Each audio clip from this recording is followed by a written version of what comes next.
एक छोटी सी कहानी। ये कहानी एक लड़के की 24 साल का लड़का जो सेठ के यहाँ पर नौकरी करता था। उसके माँ बाप इस दुनिया में नहीं थे। जिंदगी बड़ी परेशानी में चल रही थी। वो जाता था, रोजाना पैसे कमा करके घर आता था, खाना बनाता था, खाता था, सो जाता था। एक दिन उसने देखा कि एक बूढ़ा फकीर अपनी पीठ पर 3 ठेले लेके एक शहर से दूसरे शहर की ओर जा रहा था। वह काफी बूढ़े भी थे और काफी देर से वह यूं ही सफर कर रहे थे और आखिरकार कुछ दूर और सफर करने के बाद वह चलते चलते थक कर एक पेड़ के नीचे बैठ गए। तभी उनकी नजर एक नौजवान युवक पर पड़ी जो उसी रास्ते से जा रहा था और वह भी उसी दिशा में जा रहा था जिस दिशा में उन बूढ़े फकीर को जाना था। तभी वह लड़का उन बूढ़े फकीर के पास से होकर गुजरा। इस पर वह फकीर उस लड़के से कहते हैं, सुनो बेटा, क्या तुम मेरी थोड़ी सी मदद कर सकते हो? ये ठेला बहुत भारी है और मैं बूढ़ा हो चुका हूँ। मैं ज्यादा समय तक इनका बोझ नहीं उठा सकता और मैं बहुत थक भी चुका हूँ। तो क्यों ना तुम मेरे एक ठेले को ले लो और मुझे उस दूसरे गांव तक पहुंचा दो। इसके बदले में मैं तुम्हें 3 स्वर्ण मुद्राएं दूंगा। वह लड़का उन फकीर की सारी बातें सुनता है और उन फकीर से कहता है, कोई बात नहीं बाबा, मैं आपकी मदद करने के लिए तैयार हूँ। कहिए आपको कहाँ जाना है? ऐसा कहकर उस लड़के ने उन फकीर का एक ठेला उठा लिया और अपने कंधे पर ले लिया। तभी उस जवान लड़के को यह एहसास हुआ कि यह ठेला तो सचमुच बहुत भारी है। वह लड़का और फकीर दोनों रास्ते में आगे की ओर बढ़ चले। कुछ दूर आगे चलने के बाद देखते ही देखते वह गांव खत्म होने लगा और अब एक सुनसान रास्ता आगे की ओर जा रहा था। वे दोनों अपने मार्ग में मस्त होकर आगे की ओर बढ़ रहे थे। जब भीड़ से पूरी तरह से अलग हो गए तो वह लड़का उन फकीर से कहता है, बाबा, इस ठेले में आखिर ऐसा क्या रखा है जो ये ठेला इतनी वजन है? इस पर वह फकीर आदमी उस लड़के को जवाब देते हुए कहते हैं, कुछ नहीं बेटा, बस इसमें तांबे के कुछ सिक्के भरे हुए हैं, इसी कारण ये ठेले में बहुत वजन है। उन फकीर की यह बात सुनकर वह लड़का मन ही मन सोचने लगा, लगता है ये बाबा जरूर कोई व्यापारी है, तभी तो इतने सारे तांबे के सिक्के लेकर चल रहे हैं। और फिर तभी उसके मन में एक ख्याल आया कि मुझे क्या करना है। मुझे तो खाली यह ठेला दूसरे गांव तक पहुंचा है, बस इतना ही। जैसे ही उसके मन में यह ख्याल आया, उसने तांबे के सिक्कों का वह ख्याल मन से निकाल दिया और अपनी धुन में मस्त होकर वह आगे की ओर चलने लगा। चलते चलते कुछ और समय बीता और वे दोनों एक नदी के किनारे जा पहुंचे। वह लड़का हट्टा कट्टा था और काफी चुस्त और तंदुरुस्त भी था, इसलिए वह बिना सोचे समझे उस नदी में उतर जाता है। किंतु वह फकीर अब भी किनारे पर ही खड़े थे। इस पर वह लड़का उन फकीर से कहता है, क्या हुआ बाबा, चलिए आइए, हमें यह नदी पार करनी होगी, तभी तो हम उस गांव तक पहुंच पाएंगे। इस पर वह फकीर उस लड़के से कहते हैं, मैं जानता हूं बेटा कि हमें यह नदी पार करनी ही होगी, लेकिन जैसा कि तुम जानते हो मैं अब बूढ़ा हो चुका हूं और 2-2 ठेले लेकर मैं यह नदी पार नहीं कर सकता। कहीं मेरा पांव फिसल गया तो क्या होगा? क्या तुम मेरी एक और गठरी ले सकते हो? मैं तुम्हें इसके बदले भी 3 स्वर्ण मुद्राएं दूंगा। इस पर वह लड़का मुस्कुराते हुए उन फकीर से कहता है, बाबा, आप मुझे शर्मिंदा कर रहे हैं। यदि आप मुझे स्वर्ण मुद्राएं ना भी दें तो भी मैं आपका कार्य अवश्य करूंगा। मैं आपको उस दूसरे गांव तक जरूर पहुंचाऊंगा। इस पर वो फकीर मुस्कुराते हुए उस लड़के से कहते हैं, बेटा तुम तो बड़े ही भले इंसान लगते हो।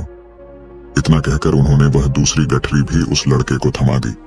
उस लड़के ने जब वह दूसरी गठरी अपने कंधे पर रखी तो वह गठरी भी उसे बहुत ज्यादा भारी लगी, लेकिन उसने वहां पर कुछ नहीं कहा। जैसे तैसे उन दोनों ने नदी पार की। नदी पार करने के बाद बातों बातों में ही उस लड़के ने उन फकीर से कहा, बाबा, आखिर इस दूसरी गठरी में क्या है? ये गठरी भी बहुत वजन है। इस पर वह फकीर उस लड़के को जवाब देते हुए कहते हैं, बेटा, इसमें चांदी के सिक्के हैं, इसी कारण यह गठरी भी बहुत वजन है। उन फकीर की यह सारी बातें सुनकर अब उस लड़के का दिमाग तेजी से काम करने लगा था। वह यह सोच रहा था कि एक ठेले में तांबे के सिक्के हैं और दूसरी में चांदी के। ऐसा प्रतीत होता है मानो यह फकीर बाबा कहीं दूर से आ रहे हैं और उन्होंने अपनी सारी जमीन जायदाद बेचकर ये सारे सिक्के इकट्ठे किए हैं, तभी तो वह इतना धन लेकर चल रहे हैं। लेकिन वह लड़का उन फकीर से कुछ नहीं कहता और वे दोनों चुपचाप मार्ग में आगे की ओर बढ़ते चले जाते हैं। कुछ दूर आगे बढ़ने के बाद एक बार फिर एक सुनसान राह आती है। उस सुनसान रास्ते को देखते ही उस लड़के के मन में तरह तरह के विचार उत्पन्न होने लगे। वह यह सोचने लगा, अरे यह तो सुनसान जगह है, अगर मैं ये सिक्के लेकर यहाँ से भाग जाऊं तो ये फकीर मुझे कब तक दौड़ाएंगे? मुझे नहीं लगता कि मुझे कभी पकड़ पाएंगे और यहाँ पर कोई है भी नहीं जो इनकी मदद कर पाए। और वैसे भी ये बहुत सारे सिक्के हैं, मैं इनसे एक अच्छी दुकान खरीद सकता हूँ, अपना नया व्यापार शुरू कर सकता हूँ। और वैसे भी ये बूढ़ा फकीर अब इन पैसों का क्या करेगा? इससे अच्छा तो मैं ही इन्हें रख लेता हूँ। वह लड़का यह सब बारे में सोच ही रहा था, तभी अचानक उसे खुद पर आश्चर्य हुआ। अरे मैं यह क्या सोच रहा हूँ? ये फकीर बाबा न जाने कहां से आ रहे हैं और क्या खोज करके इन्होंने इतने सारे पैसे इकट्ठा किए होंगे। मुझे इनका फायदा नहीं उठाना चाहिए। नहीं नहीं, मुझे ऐसा नहीं करना चाहिए। उसने कुछ देर के लिए तो अपने मन के विचारों को काबू कर लिया, लेकिन कुछ देर बाद उसके मन के विचार उस पर देखते ही देखते हावी होने लगे। वह लड़का 2 ठेले लेकर उन फकीर के पीछे पीछे चल रहा था और कुछ दूर आगे चलने के बाद एक पहाड़ी आई। इस पर वह फकीर बाबा उस लड़के से कहते हैं, बेटा यह पहाड़ी मैं नहीं चढ़ पाऊंगा। मैं काफी बूढ़ा हो चुका हूँ और मेरे घुटनों में भी दर्द रहता है। यदि तुम मेरी तीसरी गठरी भी ले लो तो मैं तुम्हें 3 और स्वर्ण मुद्राएं दूंगा, लेकिन याद रखना इसे कहीं गिराना मत, कहीं ये गठरियां खुल ना जाए। इस पर वह लड़का उन फकीर से कहता है, क्यों बाबा, आखिर इसमें ऐसा क्या है? इस पर वह फकीर उस लड़के से कहते हैं, बेटा इसमें स्वर्ण मुद्राएं हैं। यह सुनकर वह लड़का मन ही मन बहुत प्रसन्न हुआ। उसने चुपचाप वह गठरी भी उन फकीर से ले ली और देखते ही देखते वे दोनों मार्ग में आगे की ओर बढ़ने लगे। अब वह फकीर बिना कोई वजन लिए हुए आराम से पहाड़ की चढ़ाई पर चढ़ रहे थे, किंतु वह नौजवान लड़का जो पीछे था वह वजन के कारण बहुत धीरे धीरे चल पा रहा था। लेकिन जब से उसने सोने का नाम सुना था उसका मन तो छलांग मार रहा था। वह मन ही मन सोच रहा था, अगर मुझे यह सारा धन मिल जाए तो मेरा पूरा जीवन तो आराम से कट जाएगा। वैसे भी यह बाबा तो बूढ़े हो चुके हैं, भला इन्हें इतने पैसों की क्या जरूरत है? इनका जीवन तो वैसे भी कट चुका है। मैं एक काम करता हूँ, ये सारे पैसे लेकर यहाँ से भाग जाता हूँ। लड़के के मन में अनगिनत विचार उठ रहे थे। लड़के का मन अब उसकी बुद्धि पर पूरी तरह से हावी हो चुका था और उस लड़के का मन अपनी बात को सही साबित करने के लिए उससे कुछ भी कह रहा था। और तभी उस लड़के के मन में एक और विचार उत्पन्न हुआ और अब की बार वह लड़का यह सोच रहा था, लगता है यह फकीर बाबा कोई चोर है, वरना इनके पास इतनी सारे स्वर्ण मुद्राएं कहां से आएंगे? अगर ये कोई व्यापारी होते तो भला ये इस तरह से पैदल यात्रा तो नहीं करते, और अगर इनके पास इतने सारे पैसे थे तो ये कोई ना कोई साधन भी तो अवश्य कर सकते थे। लगता है ये कोई चोर है, और चोर से चोरी करने में भला क्या बुराई है? ये सोचता हुआ वह लड़का अब उन फकीर से तेजी से आगे की ओर बढ़ रहा था और देखते देखते वह फकीर से आगे भी निकल चुका था। और वह यह सोच रहा था कि जैसे ही इस पहाड़ की ढलान आएगी मैं 3 गठरियां लेकर भाग जाऊंगा। इससे ये सारे पैसे मेरे हो जाएंगे और मेरी गरीबी भी हमेशा हमेशा के लिए दूर हो जाएगी। मैं जो चाहूंगा मैं वो कर पाऊंगा। मेरे पास बहुत सारा धन होगा। और देखते देखते वह दोनों पहाड़ की चोटी पर पहुंच गए और अब ढलान का रास्ता शुरू होने वाला था। तभी वह लड़का उन फकीर से नजरें बचाकर वह 3 गठरियां लेकर भागता हुआ आगे बढ़ गया। अब उसे अपना शरीर बहुत हल्का महसूस हो रहा था, मानो उसे उन 3 ठेलों का वजन तक न मालूम पड़ रहा हो। काफी दूर दौड़ते दौड़ते किसी तरह से वह अपने आप को बचते बचाते अपने घर पहुंचा। उसकी खुशी का कोई ठिकाना नहीं था। उसने सोचा, क्यों ना मैं जल्दी जल्दी इन गठरियां में से वो सारे पैसे निकाल लूं। यह सोचकर जब उसने गठरियां खोली तो पहली गठरी में उसे लोहे से जंग भरे हुए सिक्के मिले। यह देखकर उसे यकीन नहीं हुआ। इस पर उसने फटाफट दूसरी गठरी भी खोल डाली। उसमें भी उसे लोहे के जंग लगे हुए सिक्के ही निकले। यह सब देखकर वह लड़का बड़ा हैरान था। आखिर यह सब क्या हो रहा है? उन फकीर ने तो मुझसे और ही कुछ कहा था। अब उसने वह सोने वाली गठरी खोली और उसमें भी लोहे के जंग लगे हुए सिक्के ही निकले। यह देखकर वो लड़का बड़ा क्रोधित हुआ। उसने सोचा, उन फकीर ने मुझसे झूठ क्यों कहा? उन्होंने मुझसे ऐसा क्यों कहा कि एक में तांबे के सिक्के हैं, एक में चांदी के और तीसरे में स्वर्ण मुद्राएं हैं? वह यह सब सोच ही रहा था कि तभी उसकी नजर उस थैले में पड़े एक पत्र पर पड़ी। उसने वह पत्र उठाया और उस पत्र में लिखा था, यह पूरा नाटक ईमानदार व्यक्ति की खोज करने के लिए रचा गया है और मैं इस राज्य का राजा हूँ। मेरी कोई संतान नहीं और इसीलिए मैंने यह षड्यंत्र रचा है ताकि मैं अपने राज्य में किसी एक ऐसे ईमानदार व्यक्ति की खोज कर सकूं जो मेरे बाद इस राज्य का राजा बन सके और इस राज्य भार को संभाल सके। और इस राज्य का भार वही संभाल सकता है जो पूरी तरह से ईमानदार हो, जिसके मन में किसी प्रकार का कोई लालच ना हो। इतना पढ़ते ही वह लड़का जोर जोर से चिल्लाने लगा। वह सर पकड़कर बैठ गया।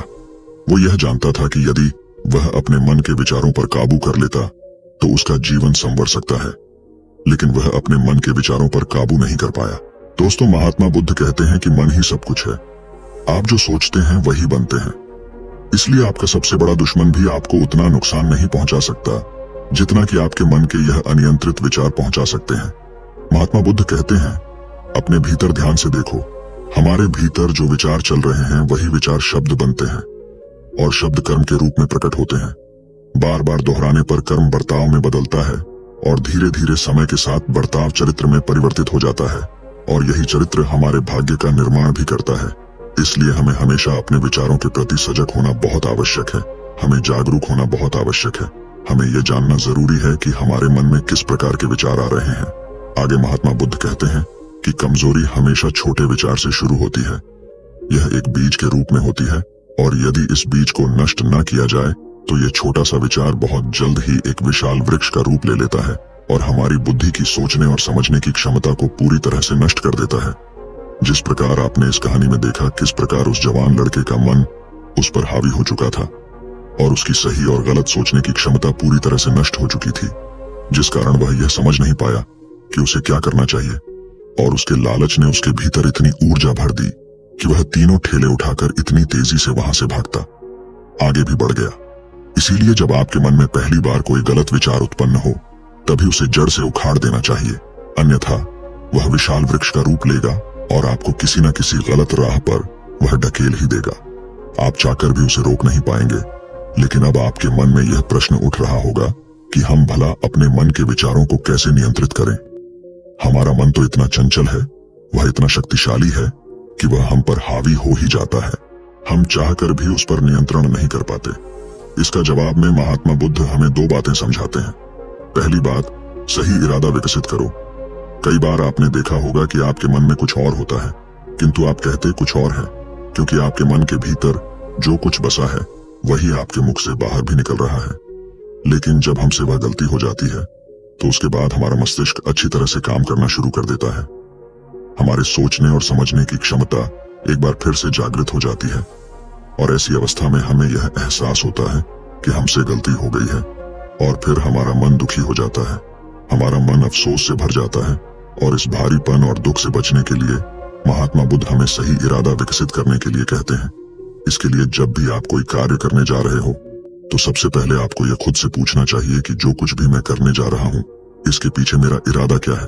क्या मैं दूसरों को दुख पहुंचाना चाहता हूँ या दूसरों को नीचा दिखाने जा रहा हूँ या मुझे खुद को ऊपर उठाना है। खुद से सवाल कीजिए, खुद को जागृत कीजिए। जब आप इरादों के प्रति सचेत होने लगेंगे, जब आप विचारों के प्रति सजग होने लगेंगे, तभी आपके भीतर सकारात्मक ऊर्जा का प्रवाह होगा। तभी आप सकारात्मक इरादों से जुड़ने लगेंगे और आपके मन के भीतर बसी हुई वह नकारात्मक ऊर्जा और नकारात्मक इरादे दिन ब दिन कम होने लगेंगे। परंतु याद रहे, आपको यह हर रोज करना होगा और आपको यह हमेशा ध्यान रखना होगा कि आपको केवल अच्छा सोचना है। आपके इरादे हमेशा अच्छे होने चाहिए, तभी आप दुख और तकलीफों से बच सकते हैं। अन्यथा आप इसी तरह से दुख और तकलीफों में घिरे ही रहेंगे और आप कभी इससे निकल नहीं पाएंगे। दूसरी बात, मन के प्रति सजगता विकसित करो, जिससे आपका मन देखते देखते शांत होगा और आपके मन के भीतर बसी हुई वह नकारात्मक ऊर्जा, नकारात्मक विचार खत्म होने लगेंगे और आप शांति की ओर आगे बढ़ेंगे। और आपको इसके लिए बस इतना ही करना है कि इस पल में जो कुछ भी हो रहा है, आपकी आंखों के सामने आपके भीतर जो कुछ भी जैसा भी चल रहा है, बस उसे देखते रहना है। अपने मन के अच्छे बुरे विचार, अपनी भावनाएं और अपनी यादों पर बिना प्रतिक्रिया दिए उन्हें केवल देखते रहना है, जिससे आपके मन के सारे विचार देखते ही देखते खत्म होने लगेंगे। आपका मन खाली होने लगेगा और आप नकारात्मक विचारों से न सोच से बच सकते हैं और आप इन दुख और तकलीफों से भी दूर रह सकते हैं। इसीलिए महात्मा बुद्ध कहते हैं, जो स्वयं को देखता है वही सबसे बड़ा तपस्वी है। अर्थात जो अपने मन में चल रहे उन विचारों को बिना प्रतिक्रिया दिए हुए केवल देखता है और उन पर कोई भी प्रतिक्रिया नहीं करता, बस उन्हें देखता और समझता है। वास्तविकता में वही मन पर नियंत्रण भी कर सकता है और वही अपना जीवन सुखी और खुशहाली तौर पर जी सकता है। इसलिए यदि आप भी अपने जीवन को सुखी और खुशहाल बनाना चाहते हैं तो आपको सबसे पहले अपने मन पर नियंत्रण साधना ही होगा। अपने मन को खाली करना ही होगा। अपने मन के विचारों के प्रति आपको सजग होना ही होगा। दोस्तों, उम्मीद है कि आपने आज की इस वीडियो से जरूर कुछ ना कुछ सीखा होगा। तो इस वीडियो को लाइक और अपने दोस्तों के साथ शेयर भी जरूर कीजिएगा और हमें ऐसे ही सपोर्ट करने के लिए चैनल को सब्सक्राइब और घंटी बटन को जरूर दबा दीजिएगा। चलिए मिलते हैं फिर अगली वीडियो में। तब तक के लिए अपना ख्याल रखें। धन्यवाद और नमो बुद्धाय।